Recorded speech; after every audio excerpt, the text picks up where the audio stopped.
내로남불 시어머니에게 속 시원하게 한 방 되갚아줄 수 있었습니다. 저는 올해로 31살이고 남편은 저보다 2살이 많아요. 결혼한 지도 어느새 벌써 3년이라는 시간이 지났네요. 남편은 친구의 소개로 처음 알게 되었습니다. 소개를 받았을 당시에는 사실 딱히 연애나 결혼에 대해서 큰 관심이 없던 시기였어요. 소개 자리도 사실 친구가 주변인 중에 연애 안 하는 사람이 저밖에 없다며 딱 한 번만 나가달라고 부탁을 하는 바람에 등 떠밀려 나가게 되었던 거고요. 친구 얼굴을 봐서 나갔던 터라 애프터 생각도 딱히 없었는데 첫 만남 이후로 남편이 집요하게 연락을 해왔고 그렇게 3번을 더 만나면서 저도 남편이란 사람에 호감이 생겨서 연애를 시작하게 되었죠. 연애 시작하고 얼마 지나지 않았는데 문득 내가 결혼을 하게 된다면 이 사람이랑 하겠구나 하는 확신이 들었던 적이 있었어요. 그렇게 연애 초반에 결혼 이야기를 제가 먼저 꺼내게 되었고요. 연애하자고 매달렸던 건 남편인데 결혼 이야기는 제가 먼저 시작한 거죠. 그리고 연애 시작한 지 8개월이 지났을 때 저희는 양가 어른들과 지인들의 축복 속에 결혼식을 올리고 있었네요. 저랑 남편 나이를 생각해보면 결혼도 꽤나 일찍 한 편이고 연애 기간도 짧은 기간에 속합니다. 결혼은 반반 결혼을 했어요. 남편이 그동안 회사 다니며 모아놓았던 돈 6천만 원을 가져왔고 저는 제가 모은 돈 3,500에 모자란 만큼은 친정부모님께 도움을 받아 정확하게 반씩 부담했습니다. 결혼 비용이나 신혼집 같은 걸 생각하면 사실 한참 모자라는 돈이었어요. 대출을 꽤나 많이 받아야 했지요.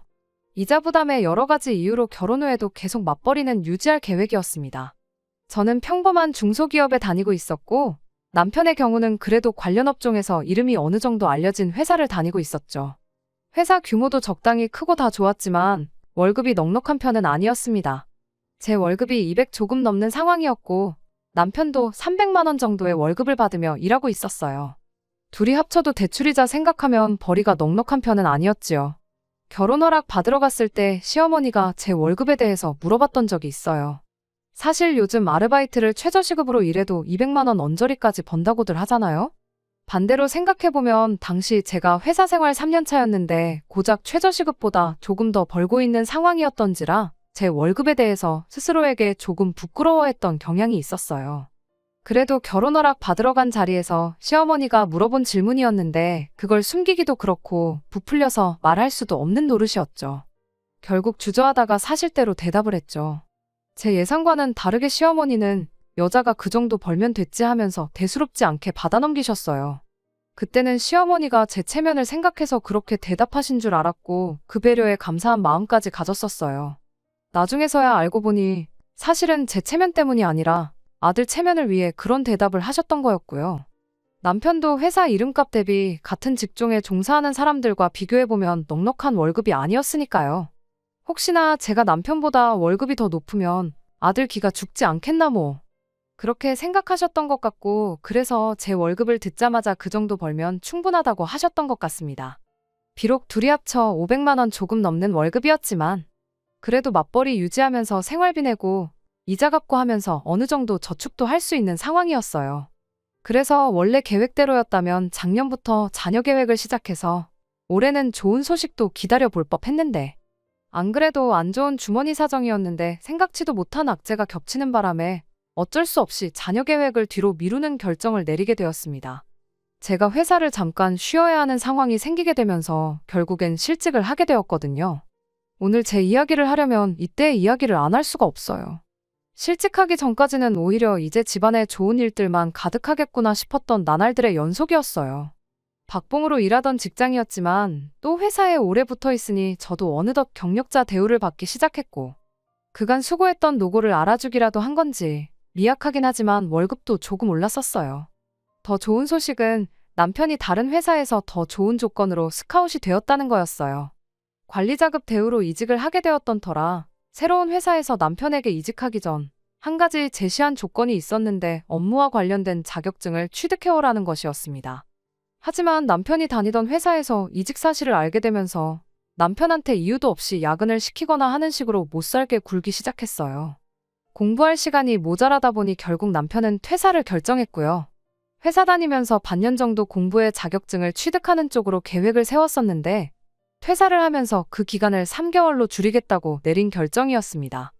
안 그래도 모자란 형편에 3달가량 남편이 월급을 가져오지 못하는 게 저희 가계부에 꽤나 큰 타격이긴 했지만 당장 이직을 하는 게 최우선적인 목표였다 보니 어쩔 수 없는 상황이었어요. 그러던 와중에 친정부모님께서 사고를 당하셨어요.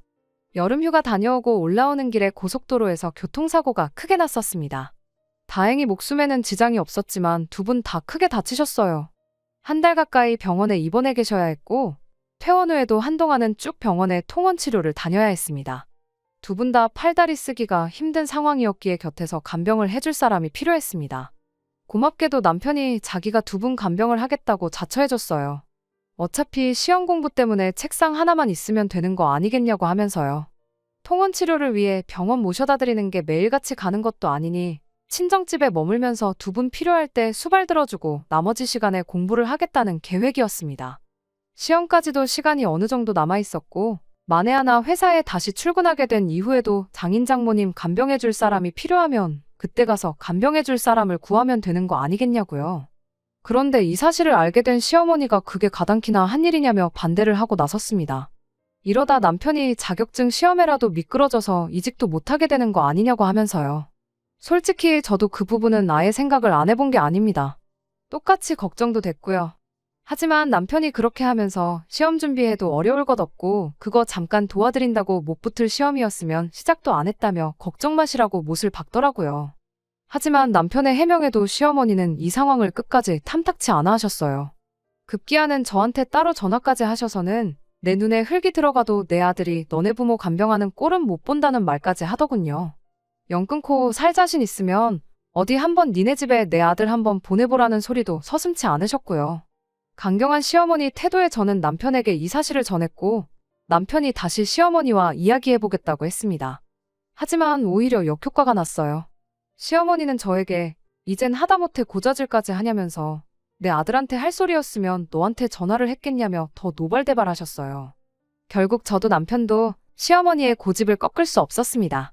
남편은 저에게 걱정 말라고 자기가 했던 약속은 지키는 사람이라며 알아서 해결하겠다는 말을 해왔어요.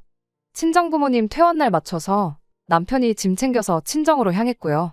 모든 게 다 잘 해결되었으니 걱정 붙들어 매라고 하면서 말이에요.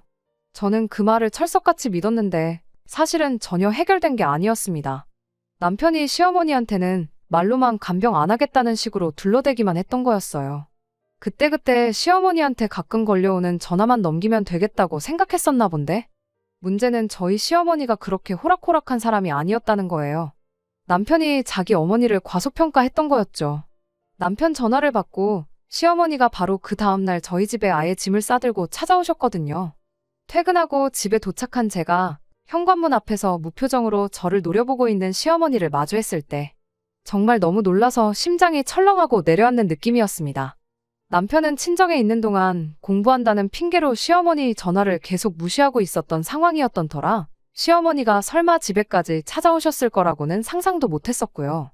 시어머니는 당장에라도 제 머리채를 잡을 기세로 다가오더니 저보고 빨랑 앞장서라고 니네 친정에 내 아들이 가 있는지 아닌지 두 눈으로 똑똑히 확인을 해야겠다 하시는데 시어머니가 제 곁에 바싹 붙어있던 터라 남편한테 그 어떤 신호도 줄 수 없었고 결국 그렇게 시어머니 모시고 친정집에 도착하게 되었습니다.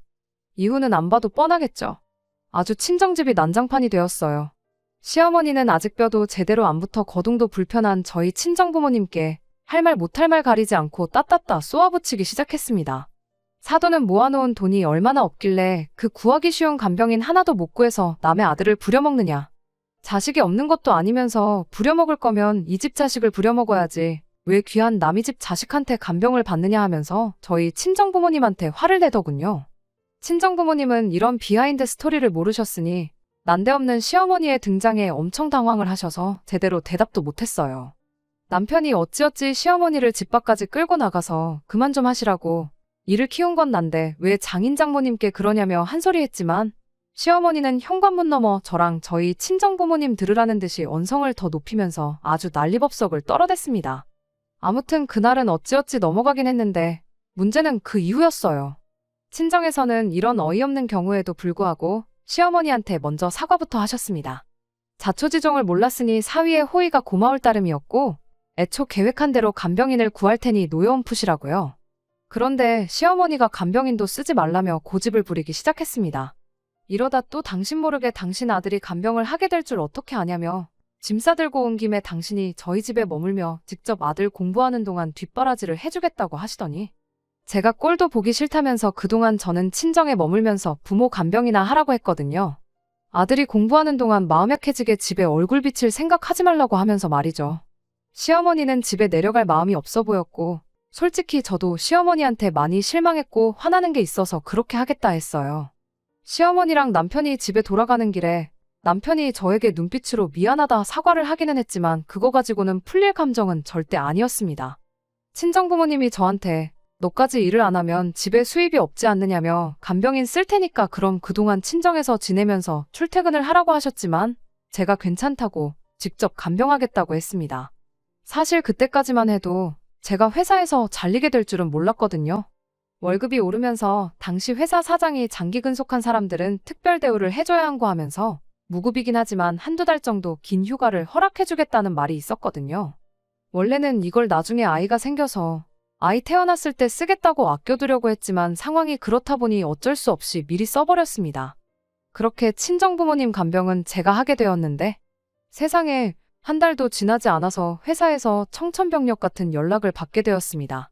제가 하던 일에는 새 직원을 뽑았고 제 자리도 치웠으니까 쉬고 싶은가 본데 이번 기회에 한번 푹 쉬라는 말도 안 되는 해고 통보를 받았거든요. 그날 당장에 회사까지 찾아가 사장한테 먼저 괜찮다고 하지 않았느냐 따지기도 하고 죄송하다 빌기도 해봤는데 소용없었습니다. 장기 휴가를 쓰란다고 진짜 쓰는 사람이 어디 있냐며 회사에 대한 열정이 부족한 사람을 직원으로 둘 생각 없다고 뻔뻔하게 나오는데 거기서 제가 무슨 말을 더 해봐야 쇠귀의 경읽기였습니다. 그렇게 저는 실직자 신세가 되었습니다. 친정부모님은 당신들이 괜히 사고에 휘말리는 바람에 제가 이렇게 됐다며 당신 탓을 하셨어요. 남편도 자기가 일 처리를 똑바로 못해서 일이 커졌다며 자책을 했고요.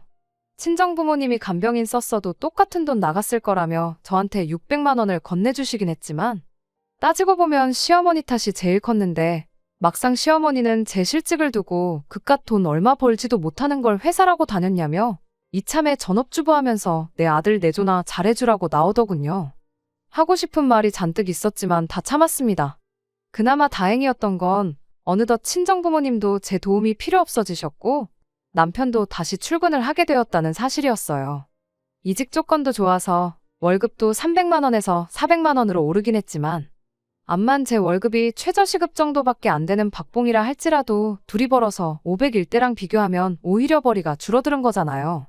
대출도 대출이지만 저금도 액수를 크게 하고 있었는데 여유가 오히려 더 없어졌습니다. 저도 새로운 직장을 구하겠다고 가만히 보고만 있지는 않았지만 몸담았던 직장이 별 볼 일 없는 회사였던 데다가 제 나이도 있다 보니 새 직장을 구하는 게 보통 힘든 일이 아니더라고요. 그렇게 1년 정도 아르바이트와 취직 준비를 병행하며 노력했지만 결국 취직이 되지는 않았습니다. 결국 취업을 포기하고 전업주부 생활을 하기로 했어요.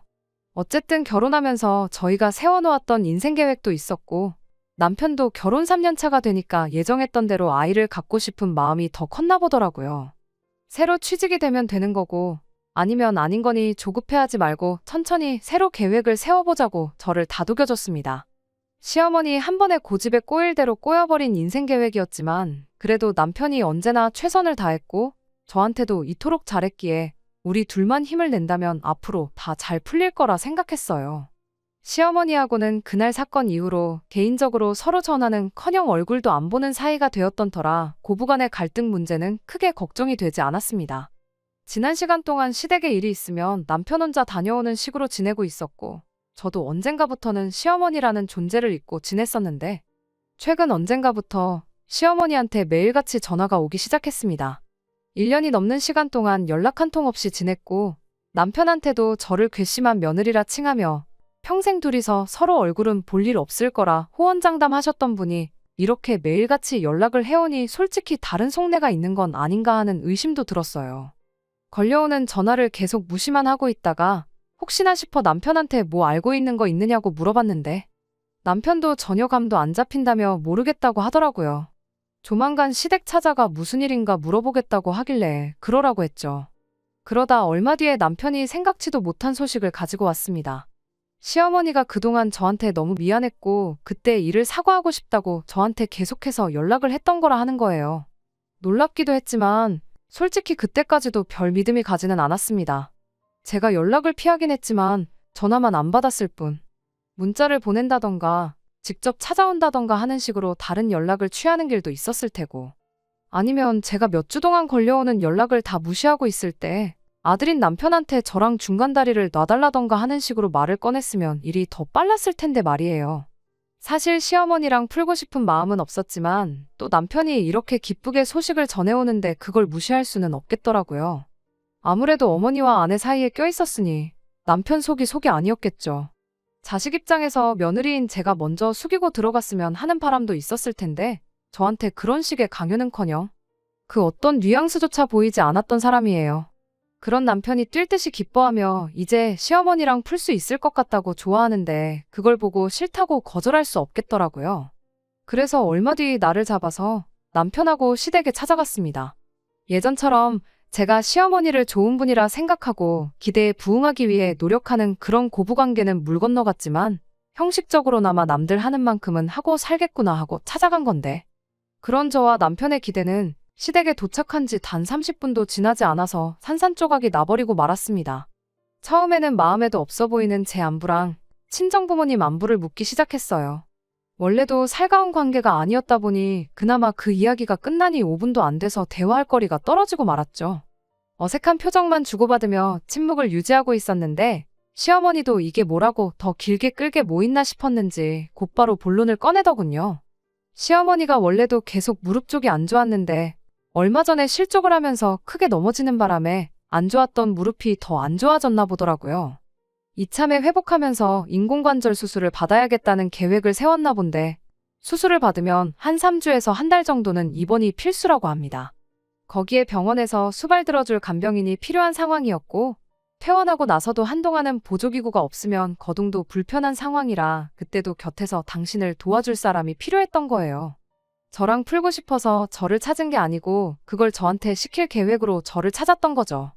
말로는 화해하자고 이참에 매일같이 붙어 지내다 보면 자연스럽게 관계가 회복되지 않겠냐고 하면서 대놓고 병수발을 강요하더라고요. 하지만 제가 좋은 대답을 할 리가 만무했죠. 저도 한때는 무조건 시어머니 탓만 하지 말자고 생각했던 적도 있었습니다. 100번 양보해서 시어머니 말도 일리가 있다.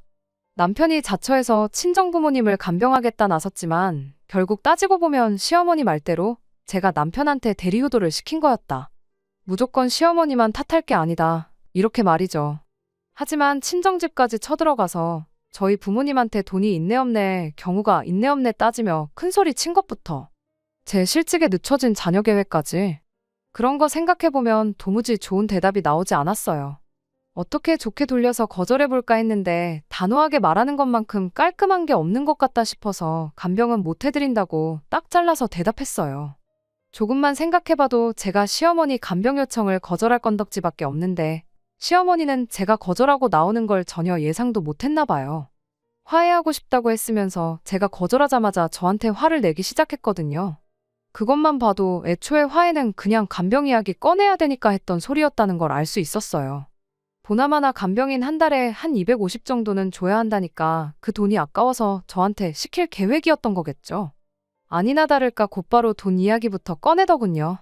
어차피 너 내 아들이 뼈 빠지게 벌어온 돈 축내면서 집에서 놀고 먹고 있지 않냐고 하면서 요 근래 일도 안 하고 내 아들 밑에 빌부터 산 밥값 내는 셈 치는 거라 생각하라면서 묻지도 따지지도 말고 당신 간병을 하라고 하는데 옆에서 이 상황을 지켜보던 남편이 꽉 쥐고 있던 두 주먹을 바들바들 떨면서 시어머니한테 크게 한 소리를 하기 시작했습니다.